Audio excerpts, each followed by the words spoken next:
ओम नमः शिवाय। आज हम शिव महापुराण का श्री वायव्य संहिता पूर्वार्ध का पहला अध्याय पढ़ने जा रहे हैं। पुराणों और विद्यावतार का वर्णन। व्यास जी कहते हैं, जो जगत की सृष्टि, पालन और संहार करने वाले हैं, उन भगवान शंकर को मैं प्रणाम करता हूँ, जिनकी शक्ति अद्वितीय है, जो संसार की हर वस्तु में विद्यमान है, अर्थात सर्वव्यापक है। उन विश्वकर्ता अविनाशी भगवान शिव की मैं शरण में हूँ। जब गंगा, यमुना और सरस्वती के संग्राम स्थल प्रयाग में नवमी सारण्य में ऋषिगणों ने यज्ञ का अनुष्ठान किया, तब व्यास मुनि के पुत्र सूत जी उन स्थान पर गए थे। उन्हें वहां देखकर मुनि प्रसन्न हो गए। उन्हें यथा योग्य आसन पर बैठाकर उनका सत्कार और पूजन किया। ऋषिगण बोले, हे सर्वज्ञ सूत जी, आप महर्षि व्यास जी के शिष्य होने के कारण सब कथाओं और रहस्यों को जानते हैं। हम पर कृपा करके हमें भी दिव्य कथा सुनाइए। ऋषिगणों की प्रार्थना सुनकर सूत जी ने मन ही मन भगवान शिव एवं देवी पार्वती का स्मरण किया। फिर बोले, हे ऋषिगण, अब मैं आपको पुराणों के प्रकट होने का वृतांत सुनाता हूँ। श्वेत कल्प में वायुदेव द्वारा कहे गए वचन ही न्यास से पूर्ण और शास्त्रों से शोभित होकर पुराण कहे जाते हैं। 4 वेद, 6 शास्त्र, मीमांसा, न्याय, धर्मशास्त्र एवं पुराणों आदि 14 विद्याएं हैं। आयुर्वेद, धनुर्वेद, गंधर्व वेद और अर्थशास्त्र से मिलकर ये 18वां हो जाती है। देवादि देव भगवान शिव ही उन 18वां विद्याओं के उत्पादक है। संसार की उत्पत्ति के समय सर्वप्रथम ब्रह्मा जी उत्पन्न हुए, जिन्हें वे 18 विद्याएं प्रदान की। उनकी रक्षा के लिए विष्णु को शक्ति प्रदान की। श्री विष्णु जी ब्रह्मा की रक्षा करने वाले मध्य पुत्र है। ब्रह्मा के 4 मुख से 4 वेद उत्पन्न हुए। तत्पश्चात उनके 4 मुख से शास्त्र उत्पन्न हुए। ब्रह्मा जी के मुख से उत्पन्न हुए इन शास्त्रों को पढ़ना अत्यंत कठिन है। इसीलिए मनुष्यगणों को वेदों और शास्त्रों का ज्ञान प्रदान करने हेतु भगवान शिव की कृपा से द्वापर युग में श्रीहरि विष्णु के रूप में व्यास जी अवतरित हुए। उन्होंने दैपायन नाम से द्वापर में जन्म लिया और वेद व्यास नाम से जगत प्रसिद्ध हुए। उन्होंने सभी पुराणों की रचना की। संक्षेप में उन्होंने 4 लाख श्लोकों की रचना की। ब्रह्म, पद्म, विष्णु, शिव, भगवान, भविष्य, नारद, मार्केंडेय, अग्नि, ब्रह्मवैवर्त, लिंग वराह, वामन, कुम्र, मत्स्य, गरुड़, ब्रह्मांड, स्कंद आदि कुल 18 पुराण हैं। शिव पुराण के धर्म तथा विधि के अनुसार पूजन एवं आराधना से सब मनुष्य तथा देवताओं को शिवलोक की प्राप्ति होती है। दूसरा अध्याय, ब्रह्मा जी से मुनियों का प्रश्न पूछना। सूत जी बोले, हे ऋषियों, बराह कल्प में ऋषिगण को मध्य विवाद छिड़ गया कि परम ब्रह्मा कौन है। जब इस बात का निर्णय ना हो सका, तब सब ब्रह्मा जी के पास गए। उन्होंने ब्रह्मा जी को प्रणाम करके उनकी स्तुति आरंभ कर दी। तब ब्रह्मा जी ने उनसे पूछा, हे ऋषिगण, आपके यहाँ आने का क्या प्रयोजन है। ब्रह्मा जी के प्रश्न को सुनकर ऋषिगण बोले, हे ब्रह्मा जी, हम संदेह रूपी अज्ञान के अंधेरे में पड़ गए हैं, इसीलिए हम सब बहुत व्याकुल हैं। हम पर कृपा करके हमारे संदेहों को दूर करें। हम सब यह जानना चाहते हैं कि अविनाशी नित्य शुद्ध चित्त स्वरूप परम ब्रह्मा परमात्मा कौन है। अपनी लीला से संसार को रचकर इस संसार का सृष्टिकर्ता, पालनकर्ता और संहारकर्ता कौन है। ऋषिगण का यह प्रश्न सुनकर ब्रह्मा जी ने त्रिलोकीनाथ कल्याणकारी देवादिदेव महादेव जी का स्मरण करके उन्हें बताया। तीसरा अध्याय, नवमी सारण्य कथा। ब्रह्मा जी बोले, हे ऋषियों, जिसने ब्रह्मा, विष्णु और रुद्र सहित पूरे संसार को रचा है, जिनकी कृपा दृष्टि पाकर संसार के सभी प्राणी भयमुक्त हो जाते हैं, जो सब इंद्रियों के मूल है, जिनकी कृपा से मुझे प्रजापति पद प्राप्त हुआ है, जो सब पर शासन करने वाले हैं, जिनकी कृपा से सूर्य, चंद्र, अग्नि, बिजली सहित पूरा संसार प्रकाशित होता है, वे परम ब्रह्मा और कोई नहीं स्वयं शिव ही है। इनकी अनंत महिमा को कोई नहीं जान सकता। त्रिलोकीनाथ कल्याणकारी भगवान शिव ही निपुण, उदार, गंभीर, माधुर्य, मकरंद से सभी प्राणियों के स्वामी और अद्भुत लीला करने वाले हैं। उन्होंने ही इस संसार को उत्पन्न किया है। प्रलय काल में ही वे सारे ब्रह्मांड को अपने अधीन कर अपने में विलीन कर लेते हैं। भगवान शिव का सच्चे मन से पूजन और आराधना करने वाले को प्रभु का दर्शन प्राप्त होता है। भगवान शिव के 3 रूप है, स्थूल, सूक्ष्म और सूक्ष्म से सूक्ष्म। स्थूल रूप को देवता, सूक्ष्म रूप को योगी जन और तीसरे अर्थात अत्यंत सूक्ष्म रूप को शिव जी के परम भक्त और शिव व्रत का उत्तम पालन करने वाले ही देख सकते हैं। धर्म का विशेष ज्ञान हो जाने पर अधर्म का नाश हो जाता है और फिर शिव जी की अचल भक्ति प्राप्त हो जाती है। भगवान शिव की कृपा से कर्म के बंधनों से मुक्त मिल जाती है तथा मनुष्य शिव धर्म में प्रवृत्त हो जाता है। धर्म 2 प्रकार का है,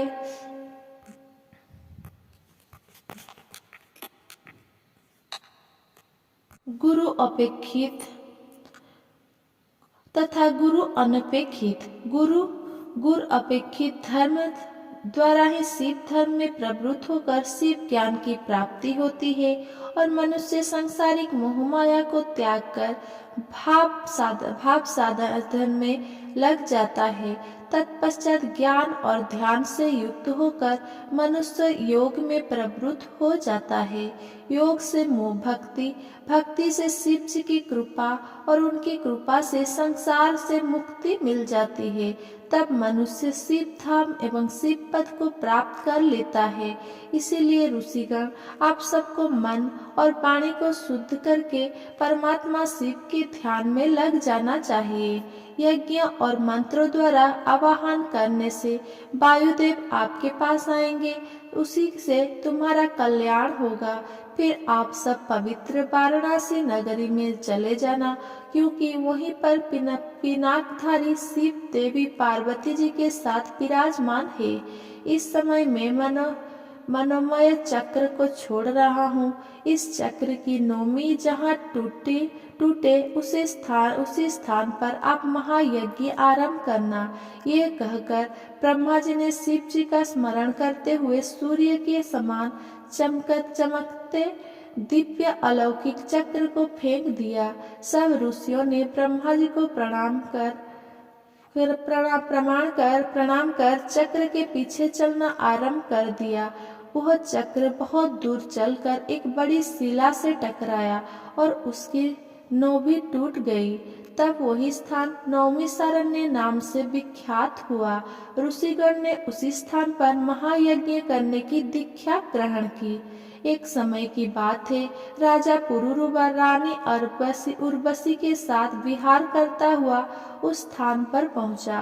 पुरुरुवा 18वां समुद्र द्वीप का स्वामी होते हुए भी उस भूमि को पाने के लिए ललचा गया। मोहित होकर वो उस भूमि को उनसे छीनने लगा। तब मुनिगण ने क्रोध में राजा पर कुशा का प्रहार किया और राजा को मार गिराया। इसी भूमिखंड पर ब्रह्मा जी ने सृष्टि की रचना की थी। इस भूमिखंड को पाकर ऋषिगण बहुत प्रसन्न और आनंदित हुए।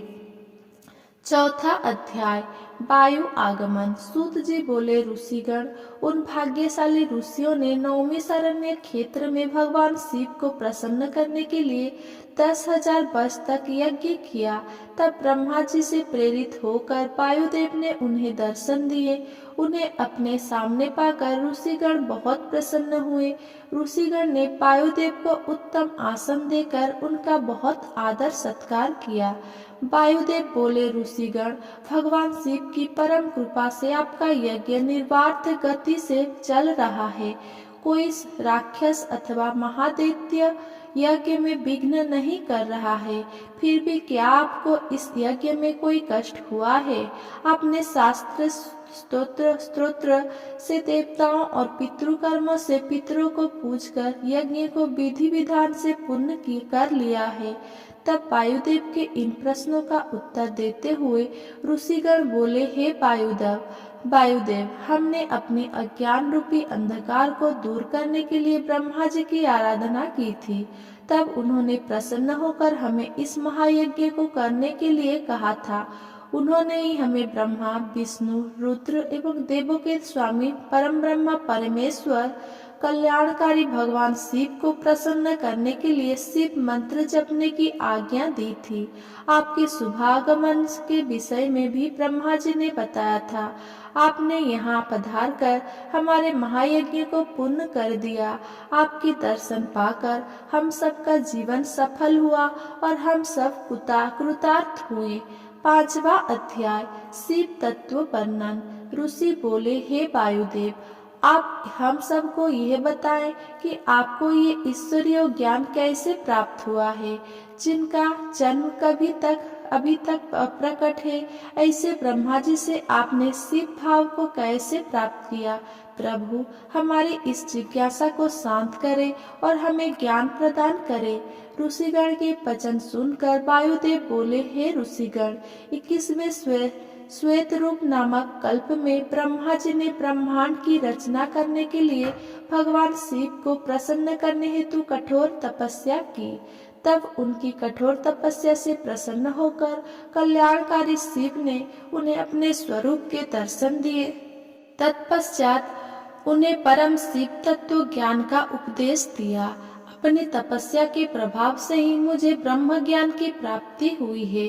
सर्वप्रथम मुझे प्रभु पशुपति संज्ञा ज्ञान प्राप्त हुआ। इस ज्ञान को वस्तु विनाशक माना जाता है। चेतन और प्रकृति दोनों का नायक ज्ञान ही है। पशु, पास एवं पति को सर्व तत्वज्ञ कहते हैं। क्षर प्रकृति, अक्षर पुरुष और इन दोनों का प्रेरक परमेश्वर है। प्रकृति माया है, माया ही महेश्वर की परम शक्ति है। शिव अपने कर्मों का फल भोगने के लिए ही माया से आच्छादित रहता है। ऋषि बोले, हे वायुदेव, कालादि क्या है? उसका कर्म और फल क्या है? भोग कैसे होते, भोग किसे कहते हैं और भोग के साधन क्या है? वायुदेव बोले, ऋषिगण, कला, विद्या, राग, काल और नियति का भोक्ता मनुष्य है। हमारा शरीर ही भोग का साधन है। जब शिव भक्ति की भावना प्रबल होती है तब मनुष्य शिव स्वरूप हो जाता है। विद्या ज्ञान बढ़ाती है, राग को कला बढ़ाती है। सुख दुख से मोहित होकर आत्मा सत्व, रजो और तमो गुणों को भोगती है। पंचभूत, पंच तन्मात्रा, पंच ज्ञानेन्द्रिय, पंच कर्मेंद्रिय प्रधान बुद्धि, मन, अहंकार विकार युक्त है। श्रेष्ठ पुरुषों ने आत्मा को भिन्न माना है। मनुष्य अपने कर्मों का ही फल भोगता है। ईश्वर सर्वज्ञ और अगोचर है, वो ही अंतर्यामी कहलाता है। शरीर तो दुखों की खान है, वो नश्वर है और नष्ट हो जाता है। संसार में आकर वो जन्म मरण के चक्र में घूमता रहता है। आत्मा कभी नहीं मरती, वह अमर है। आत्मा एक के बाद दूसरा शरीर धारण कर लेती है। जीवात्मा ज्ञानहीन होने के कारण सुख दुख भोगने के लिए स्वर्ग और नरक में जाती है। 6वां अध्याय शिव तत्व ज्ञान वर्णन। ऋषि बोले, हे वासुदेव, पशु और पास के स्वामी कौन है? तब ऋषिगण का प्रश्न सुनकर वायुदेव बोले, हे ऋषियों, पशु और पास के निवारक परमेश्वर है। परमेश्वर सर्वव्यापक है, उसने ही संसार का निर्माण किया है। ईश्वर की प्रेरणा से ही जीव संसार में जन्म लेता है। परमात्मा ही सबका करता है। जिस प्रकार अंधे मनुष्य को सब कुछ दिखाई नहीं देता, उसी प्रकार मनुष्य भी परमेश्वर को नहीं देख पाता। पशु एवं पास को जब ज्ञान प्राप्त होता है तो ब्रह्म ज्ञानियों को मुक्ति मिल जाती है। परमेश्वर महाज्ञानी और मायावी है। वो सारे संसार को अपने अधीन कर लेते हैं। वही संसार की सृष्टि, पालन और संहार करने वाले हैं। त्रिलोकीनाथ देवाधिदेव भगवान शिव हैं, परमेश्वर है। उन्होंने ही आकाश और पृथ्वी की रचना की है। उन्होंने ही सभी जीवों एवं देवताओं को रचा है। अतः वो ही पुराण पुरुष है। अपनी अपार अलौकिक शक्ति से उन्होंने पूरे त्रिलोक की रचना की और उसका पालन करते हैं तथा समय आने पर इसका विनाश भी स्वयं कर देते हैं। संसार रूपी वृक्ष के दो पत्ते हैं, जीवात्मा और परमात्मा। जीवात्मा अपने कर्म के फल को भोगती है और परमात्मा उसका लेखा जोखा रखते हैं। परमात्मा का प्रकाश एवं तेज चारों ओर फैला हुआ है। गृहोपनिषद के अनुसार परम ब्रह्मा को जानने वाला मनुष्य जन्म मरण के बंधनों से मुक्त हो जाता है। इसीलिए सदाशिव की भक्ति कर मोक्ष प्राप्त की इच्छा करनी चाहिए। वे कल्याणकारी सदाशिव ही सब कामनाओं को पूरा करने वाले हैं। उनके अमृत रूपी ज्ञान के बिना मुक्ति संभव नहीं है। अतः सर्वव्यापक सर्वेश्वर शिव का ही ध्यान और स्मरण करना चाहिए। अगर मेरा ये वीडियो आपको पसंद आया हो तो मेरा वीडियो को लाइक, कमेंट, शेयर करें एंड मेरा चैनल को सब्सक्राइब करें। धन्यवाद।